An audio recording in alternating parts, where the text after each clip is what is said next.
Public sector banks roughly account for about 55% of the banking business in the country. So when you look at the 12 public sector banks, obviously there's a lot which is being done by them. The ISB and the IBA partnership was aimed at developing a progressive banking system.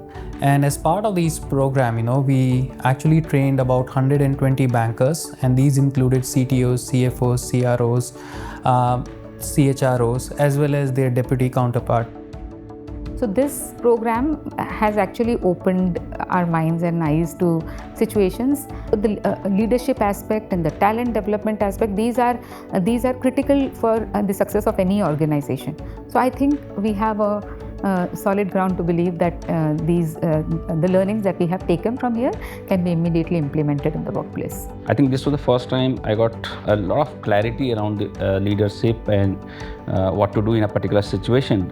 I think that experience, with the ISB, I'll really remember forever, and it goes in my learning, and that left a deep impact on me. So Indian banks have a very interesting structure. We have a set of private banks, and then we have public banks.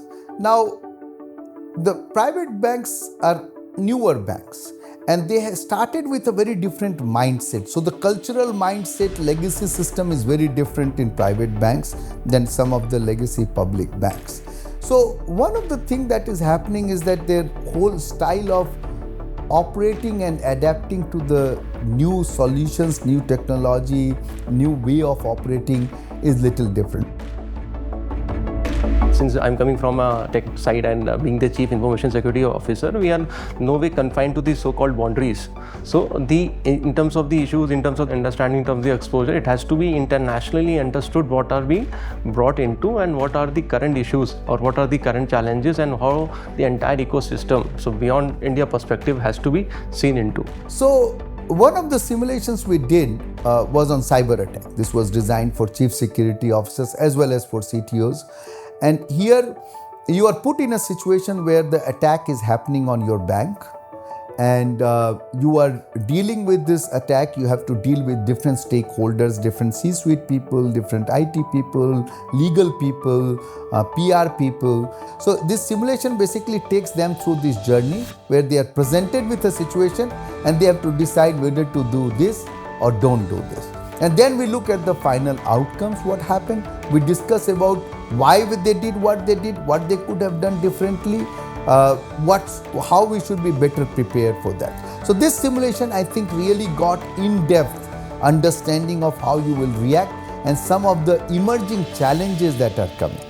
There's a lot of uncertainty around new technologies and new development and how it will affect them, So in those situations, it is important to understand how one makes decisions when faced with uncertainty. I think getting to know the perspective of other banks, understanding the pain points that they have and relating it to us, it's easier to interact with them and find common ground on those and find solutions, because others also face similar issues. Some banks may have found a solution to it. Especially on the innovation and disruption, people talk about AML. A very important thing is everybody started using about these terminologies without knowing the actual impact. Fundamentally, it's all about creating a value system. While I've been experiencing this in various organizations in the past, including my current organization, it's important that industry leaders are clear on what is the outcome expected from these areas. As a specialist, we do our job well, but as far as the leadership and other things, how to lead the teams, I think that was great, and then how to have the strategic mindset. So those were the areas actually which ISB could actually deliver, and we could actually have those takeaways. Technology will never give you success. At the end of the day, everybody has to solve pain points. So how to change businesses around that? Leaders have to be well equipped with that. They have to deal with newer generation, Gen Z, very differently operate, both in terms of customers and their employees. They also have to change the mindset, because we have a lot of legacy mindset.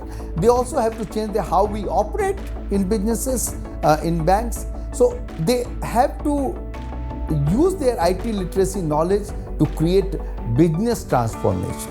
Okay? So how to move from digital transformation to business transformation is the need of the time right now.